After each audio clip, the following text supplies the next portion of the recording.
Les premiers pas dans leur nouvelle maison. Elles sont à présent 3 girafes réunies. Nida et Magan ont 2 et 3 ans et après 3 jours de voyage en provenance de Suède, il est temps pour elles de s'acclimater à leur nouvel enclos. Maintenant, elles vont vivre dans un enclos qui est constitué d'un enclos intérieur et un enclos extérieur. L'enclos intérieur, il y a 2 grandes loges. Il y a une loge pour Majida, notre vieille femelle, et puis une autre loge pour les 2 petites jeunes.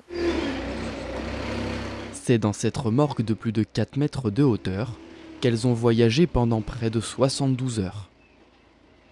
Dès leur arrivée, déjà très curieuses, ces 2 femelles ne sont pas vouées à être reproduites. L'objectif, préserver l'espèce. Nous avons fait le choix d'être zoo-refuge pour cette espèce parce qu'il y avait une nécessité pour qu'un jour on puisse réintroduire les animaux.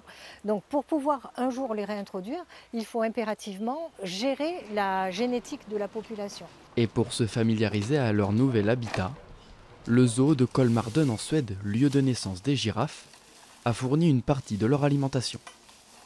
Là-bas, elles ont un mélange de foin de luzerne broyé avec quelques petits granulés. On les observe ici. Donc elles ont ce mélange-là. Peu à peu, donc, nous allons faire la transition, c'est-à-dire leur donner ce qu'elles mangeaient au zoo de Kolmarden en Suède, mélanger peu à peu avec notre nourriture, jusqu'à temps qu'elles puissent accepter notre nourriture entièrement. Après avoir fait connaissance pendant une journée avec leur colocataire Majida, 24 ans, le public peut à présent découvrir ces 2 jeunes girafes tous les jours de 9h30 à 19h.